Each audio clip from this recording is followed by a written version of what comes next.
Sadhana from the Department of Homeopathy. Today I present a low-cost portable microplastic screening device built using simple optical electronics, an IR LED, a photoiodide, a trans-impedance amplifier and a microcontroller.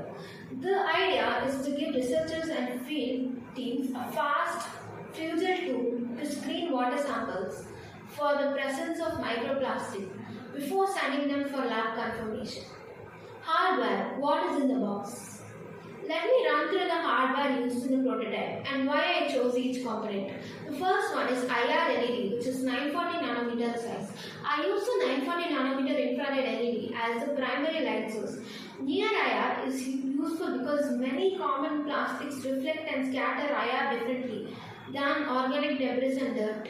IR LEDs are cheap, robust, and focused enough to eliminate small particles trapped on a filter. Red LED, which is 660 nanometer in size. A red LED at 660 nanometer provides a second wavelength. By comparing red and IR reflectance, we can form simple spectral ratios that help distinguish plastic from the organic matter. It's a low-cost way to improve discrimination without needing spectroscopy. The next one, photoiodide, BPW34 or Citizens. The photoiodide detects reflected light. I chose BPW34 because it's a fast, sensitive in the visible near IR range, widely available and inexpensive. The photoiodide converts incident photons into a tiny current that the raw sensor signal. Next one, trans-impedance amplifier. A photoiodide produces current which is too small for direct reading. A trans-impedance amplifier converts that current to a voltage with good sensitivity. LM358 works on a budget. OPA381 is a low noise upgrade if available. The TIA also allows us to tune sensitivity with the feedback sensor, with the feedback resistor. The feedback resistor and optional feedback capacitor. The feedback resistor sets the gain of the TIA, higher feedback resistor. Higher feedback resistor increases voltage for a given photocurrent. CF damps high frequency noise and helps stabilize the amplifier. Choosing RF and CF balances sensitivity and noise. Microcontroller. The microcontroller reads the TIA voltage through its ADC, computes baselines, applies simple processing, averaging or thresholding, and displays results. Arduino Nano is compact, easy to program, and familiar for rapid prototyping. External ADC.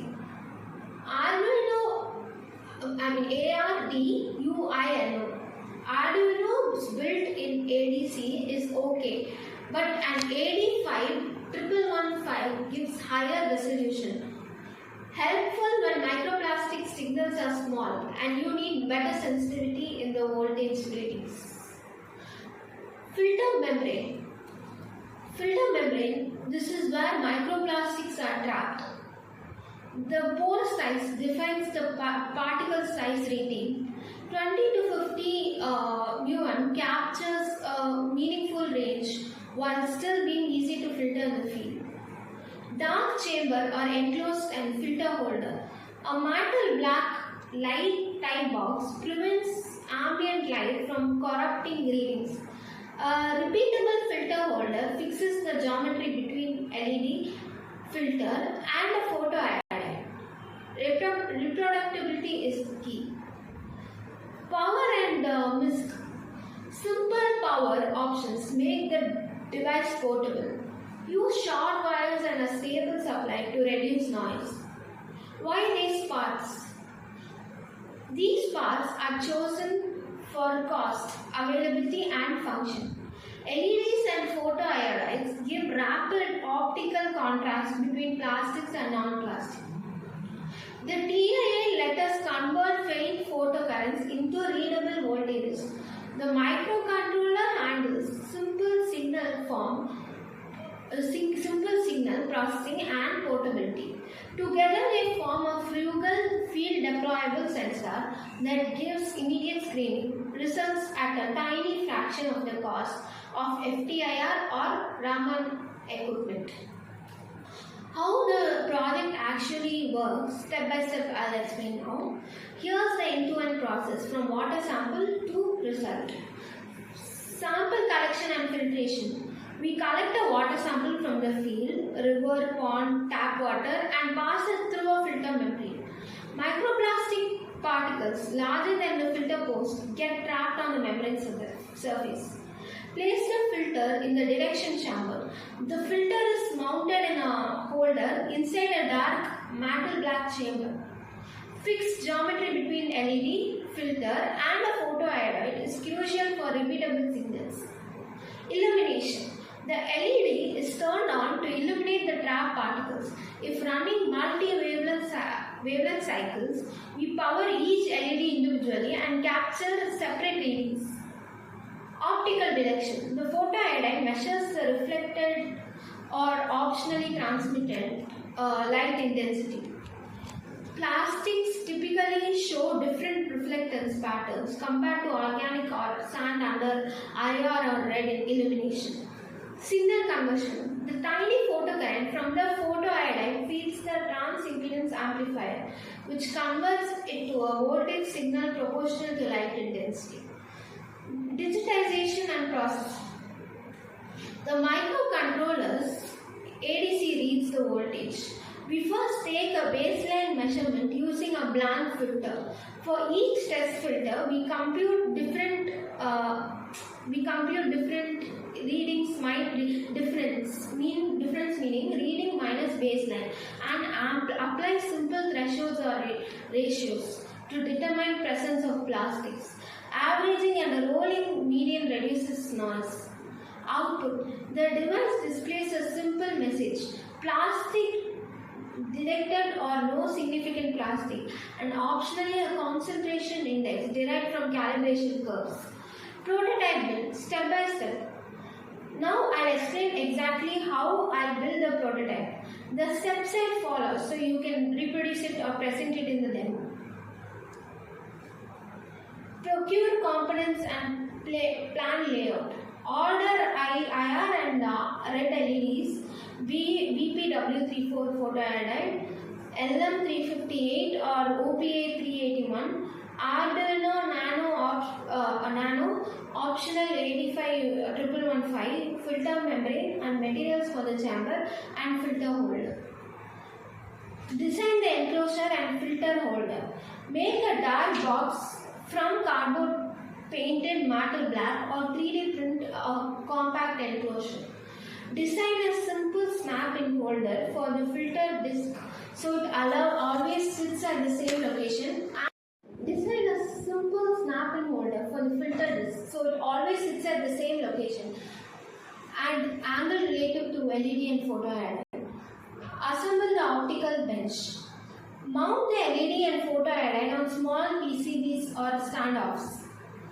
Maintain a fixed distance and an angle, say 30 to 45 degrees, if using reflectance. For transmission, align them opposite to each other. Add light baffling if needed to prevent stay reflections. Build the TIA circuit. Place photoiodide in reverse bias and feed into the negative input of the OP-AMP. Use a feedback resistor. Start with 1 ohm and a small feedback capacitor, a few PF to control bandwidth.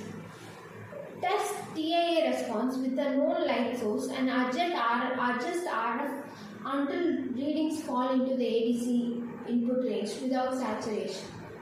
Microcontroller hookup and ADC. Connect the TIA output to Arduino analog input. If using ADX1115 where it is through 12C for higher resolution. Add decoupling capacitors and keep analog grounds short. Power and LED driver. Use current limiting resistors for LEDs or a simple transistor constant current driver for better stability. Use a separate regulated supply if possible to reduce noise in the analog chip. Testing and calibration. Record baseline using blank filters.